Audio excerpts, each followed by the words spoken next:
Hello दोस्तों, आप सभी कैसे हो। आप सभी का दोस्त, आप सभी का बड़ा भाई, आप सभी का बहुत बहुत स्वागत करता हूं अपने YouTube channel art side classes में। दोस्तों, आज हम पढ़ने वाले हैं संविधान पृष्ठभूमि से संबंधित सारी चीज़ों को। पार्ट 1 में कुछ चीज़ों को हमने पढ़ लिया था और बाकी सारी चीज़ों को जो बची हुई हैं उसको आज हम इस वीडियो में पार्ट 2 में पढ़ेंगे। धीरे धीरे पढ़ेंगे, जो पढ़ेंगे बहुत ही अच्छे तरीके से पढ़ेंगे दोस्तों।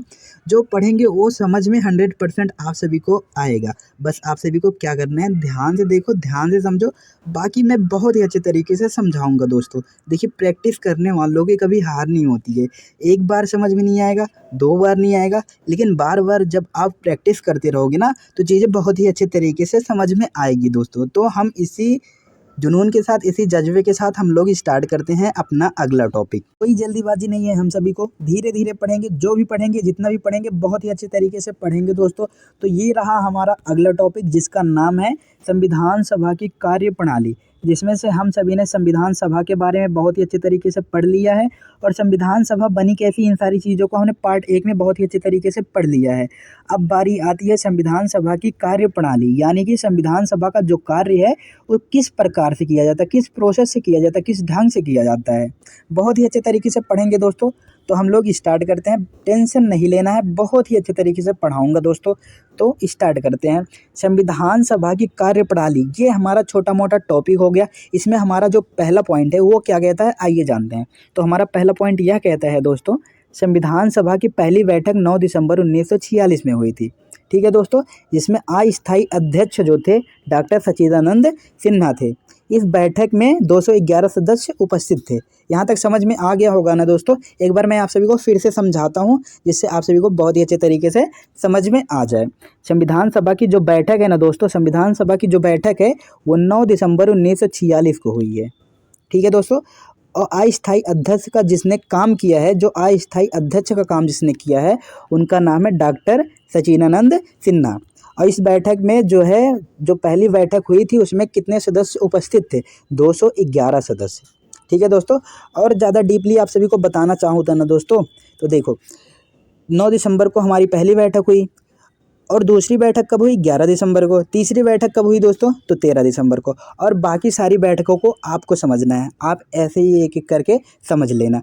और कुल बैठक कितनी हुई थी दोस्तों और कितने दिनों में हुई थी, 166 दिनों में 166 बैठक हुई थी। 166 बैठक हुई थी, यानी कि दोस्तों 166 दिन बैठक हुई थी। यानी कि हर एक दिन, मतलब प्रत्येक दिन एक एक ही बैठक होगी ना, एक दिन 2 बैठक हो जाएगी, नहीं, प्रत्येक दिन एक एक ही बैठक हुई थी। कुल मिला के 166 बैठक हुई थी हमारे पूरे संविधान सभा में, संविधान को बनाने के लिए। ठीक है दोस्तों, आप सभी को कन्फ्यूज नहीं होना है। ठीक है। बहुत लोग यह भी पूछ लेते हैं ना दोस्तों कि संविधान सभा का पहला सत्र कब हुआ, ये वाला सत्र, पहला सत्र कब हुआ, तो आप सभी को यही डेट बताना है, 9 दिसंबर। देखिए दोस्तों, सत्र का मतलब होता है एक सत्र में जो है कई सारे बैठकें होती हैं। अब वो जब तक कन्फर्म नहीं हो जाता, जिस मैटर पे बात होती रहती है, तब तक वो सत्र चलता रहता है। चाहे एक बैठक हो, 2 बैठक हो, 3 बैठक हो, कितनी भी बैठक हो चुके। तो आप सभी से अगर कोई पूछता है कितने सत्र हुए हैं, हाँ, टोटली सत्र कितने हुए हैं, तो 11 सत्र हुए हैं। ठीक है दोस्तों, हमारे पूरे संविधान सभा में 11 सत्र कुल मिला के हुए हैं। और कितनी बैठकें हुई हैं, 166 बैठक हमारे पूरे संविधान सभा में हुई है। कितने दिनों में, 166 दिन में। ठीक है दोस्तों। और पहली बैठक कब हुई है, 9 दिसंबर। पहला सत्र कब हुआ है, 9 दिसंबर। ठीक है दोस्तों, पहला पॉइंट आप सभी को बहुत ही अच्छे तरीके से क्लियर हो गया होगा दोस्तों। तो दूसरा पॉइंट पर फोकस करते हैं।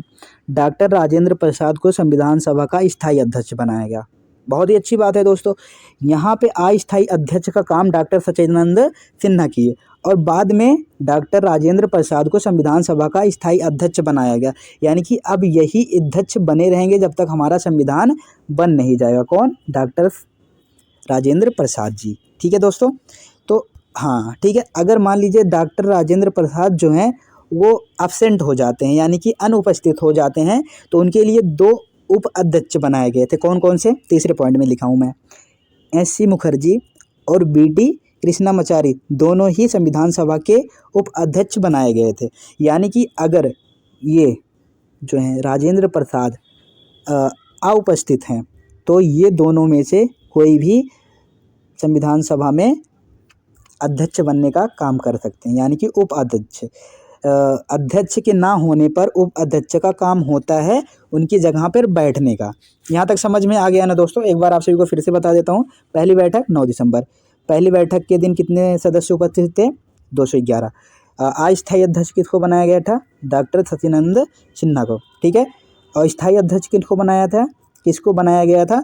डॉक्टर राजेंद्र प्रसाद को। ठीक है। और उपाध्यक्ष किसको बनाया गया था? एस.सी. मुखर्जी को और बी.डी. कृष्णामाचारी को। यहाँ तक समझ में आ गया ना दोस्तों? अब आइए जान लेते हैं संविधान सभा के कार्यों को, काम को। कितने काम हैं हमारे संविधान सभा में? ठीक है दोस्तों, तो हमने कार्य प्रणाली को अच्छे तरीके से समझ लिया। आप सभी को डाउट नहीं है दोस्तों? तो डाउट नहीं होना चाहिए, मैंने बहुत ही अच्छे तरीके से पढ़ाया है दोस्तों। तो हम अगला आइए समझते हैं। सो दोस्तों, ये रहा हमारा छोटा मोटा टॉपिक जिसका नाम है संविधान सभा के कार्य। हमें इसमें क्या पढ़ना है दोस्तों? संविधान सभा के कार्यों के बारे में। ठीक है दोस्तों, और संविधान सभा कार्य को कैसे करती है, किस प्रकार से करती है, किस प्रोसेस से करती है, ये आप सभी को हमने पढ़ा दिया है।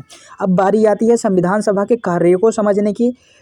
कितने कार्य होते हैं, कौन कौन से कार्य होते हैं संविधान सभा के? आइए जानते हैं एक एक करके, बहुत ही अच्छे तरीके से समझते हुए चलेंगे दोस्तों। ठीक है। पहला कार्य क्या है दोस्तों? संविधान सभा का पहला कार्य क्या है? संविधान को बनाना। सबसे पहला कार्य क्या है? संविधान को बनाना।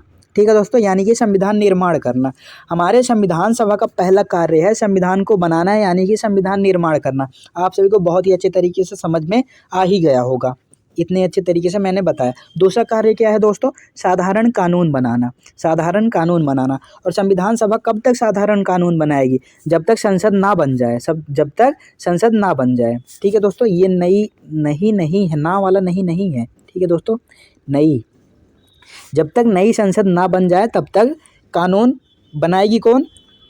संविधान सभा बनाएगी। ठीक है दोस्तों, एक बार फिर से आप सभी को समझा देता हूँ, नहीं तो आप कंफ्यूज हो जाओगे मेरे दोस्तों, मेरे जिगरों। ठीक है। दूसरा कार्य क्या था दोस्तों संविधान सभा का? साधारण कानून बनाना। कब तक बनाएगी संविधान सभा साधारण कानून दोस्तों? जब तक नई संसद ना बन जाए। नया संसद ना बन जाए। अब मैं फिर नहीं समझाऊंगा, आप सभी को समझ में आ ही गया होगा। ठीक है दोस्तों, तो तीसरा कार्य क्या है दोस्तों? राष्ट्रीय ध्वज को मान्यता 22 जुलाई 1947 को मिली। ये भी एक कार्य है दोस्तों। ठीक है, आप सभी को अच्छे तरीके से समझ में आ गया होगा। और चौथा कार्य क्या है दोस्तों? राष्ट्रगीत और राष्ट्रगान को मान्यता 24 जनवरी 1950 को मिली। ठीक है दोस्तों, ये भी एक कार्य है। ठीक है। पांचवा कार्य क्या है? राष्ट्रमंडल के सदस्यता। ठीक है, राष्ट्रमंडल की सदस्यता। ये आप सभी को थोड़ा समझ में ना आए, लेकिन मैं आप सभी को बहुत ही अच्छे तरीके से समझाऊंगा, तो आप सभी को बहुत ही अच्छे तरीके से समझ में आ जाएगा। ठीक है दोस्तों, जैसा कि मैं बताऊं कि राष्ट्रमंडल एक प्रकार से, अभी समझो कि एक ग्रुप है। ठीक है, राष्ट्रमंडल एक प्रकार से ग्रुप है। क्या ये जो राष्ट्रमंडल आप सभी को दिख रहा है, आप कुछ देर के लिए समझो कि एक ग्रुप है, उसमें बहुत सारे मेंबर होते हैं। वो मेंबर कैसे होते हैं? जो कभी ब्रिटेन के गुलाम रहे हों, यानी कि उस पर ब्रिटेन का शासन चला रहा हो, ब्रिटेन ने उस पर शासन किया हो, उस जैसे देश को हम क्या कहते हैं? राष्ट्रमंडल के सदस्य। यानी कि देश का सदस्य अगर इसका मेंबर है, राष्ट्रमंडल का मेंबर है, तो वह ब्रिटेन का कभी ना कभी गुलाम रहा ही होगा। ठीक है दोस्तों, आप सभी को समझ में आ गया? एक बार फिर से, राष्ट्रमंडल एक ग्रुप होता है, एक संस्था होती है, उसमें जो मेंबर होते हैं वो कभी ना कभी ब्रिटेन के गुलाम होते हैं। ठीक है दोस्तों, ये आप सभी को समझ में आ गया। एक बार आप सभी को फिर से समझाना चाहता हूँ दोस्तों।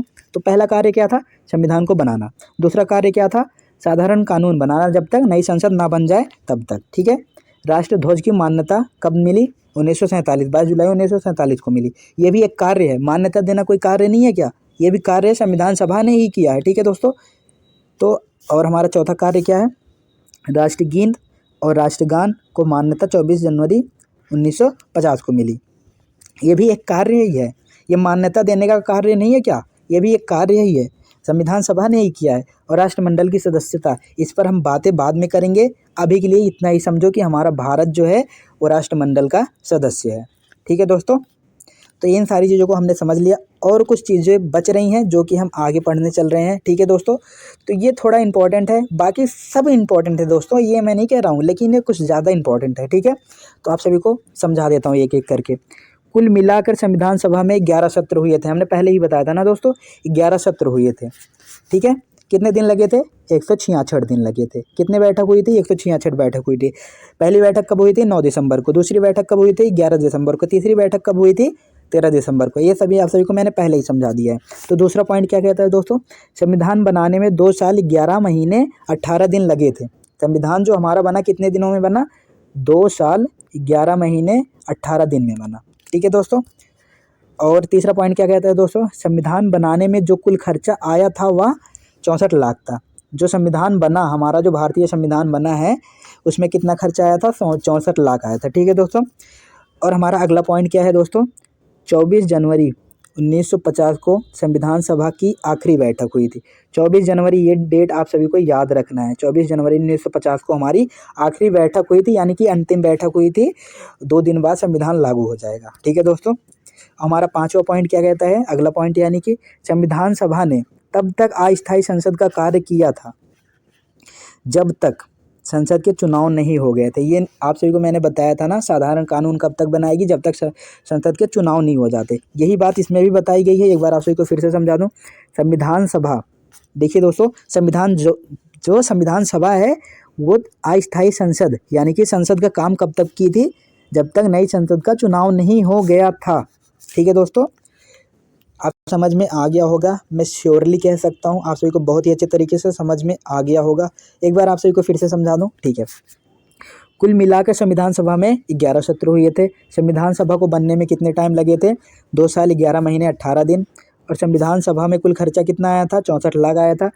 24 जनवरी 1950 को संविधान सभा की आखिरी बैठक हुई थी, यानी कि आखिरी सत्र हुआ था। ठीक है दोस्तों। और संविधान सभा ने तब तक अस्थायी संसद का काम किया था, यानी कि संविधान सभा जो है वो संसद का काम कब तक की थी? संसद का कार्य कब तक किया था? जब तक संसद के चुनाव नहीं हो गए थे। ठीक है दोस्तों, ये समझ में आ गया। अब आगे हम लोग और सारी चीज़ों को समझ लेते। हमारा अगला पॉइंट, संविधान 26 नवंबर 1949 को अपनाया गया। यहाँ पे जहाँ आपको 46 दिख रहा है वहाँ पे 49 रहेगा। ठीक है दोस्तों। तो संविधान 26 नवंबर 1949 को अपनाया गया और 26 जनवरी 1950 को अपनाया गया, यानी कि लागू किया गया। इन बातों को हम स्पष्ट कर लेते हैं। ठीक है दोस्तों, कंफ्यूज नहीं होना है, फिर से मैं समझा रहा हूँ। दूसरे पॉइंट में वही स्पष्ट किया गया है, मैं समझा रहा हूँ। ठीक है। संविधान के कुछ प्रावधान 26 नवंबर 1949 को, 50 जहाँ लिखा हूँ वहाँ 49 रहेगा दोस्तों, कंफ्यूज नहीं होना है।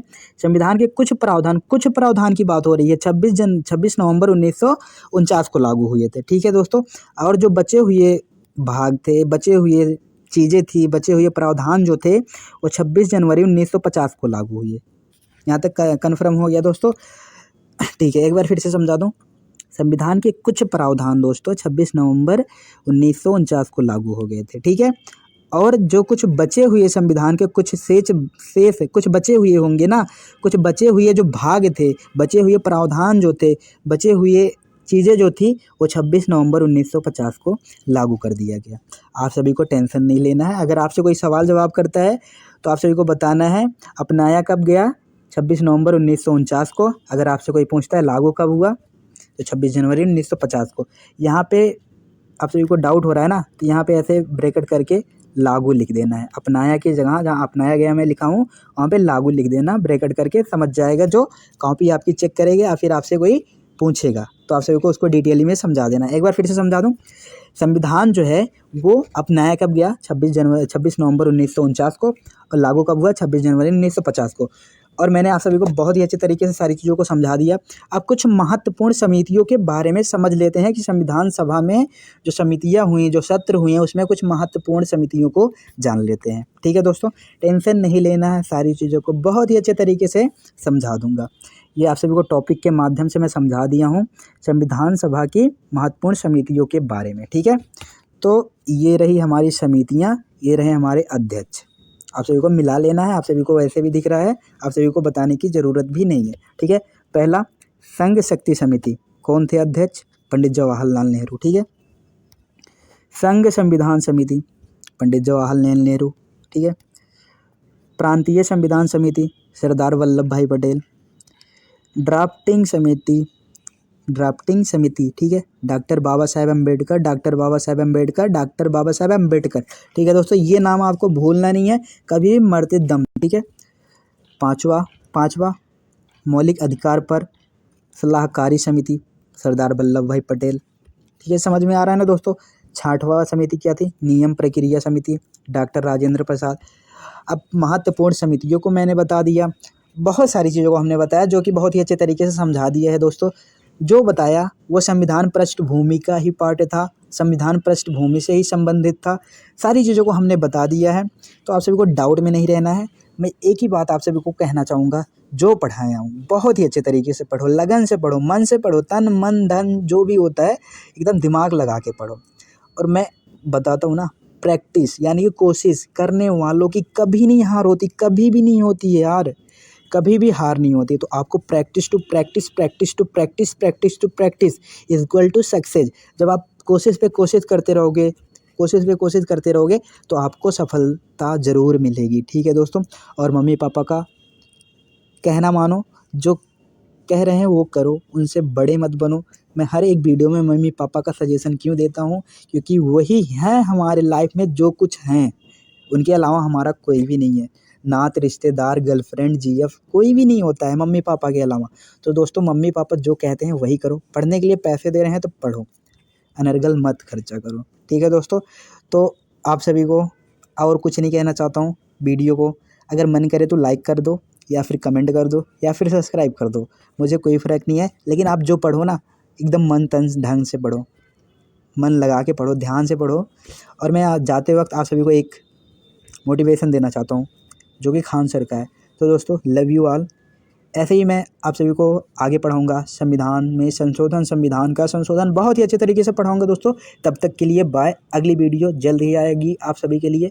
Bye bye, love you too. याद रखिएगा, जो आपको बनाया है वही बिगाड़ सकता है आपको, अदरवाइज में कोई नहीं बिगाड़ सकता आपको। माँ बाप अगर चाहते तो बचपने में बिगाड़ देते आपको, नहीं पालन पोषण करते, ऊपर वाला भेजा है ना वही बिगाड़ सकता है। बाकी इन लोग के रास्ता रोकने से कुछ नहीं होने वाला है। रात कितनी भी बड़ी क्यों ना हो, सुबह होने से नहीं रोक सकती है।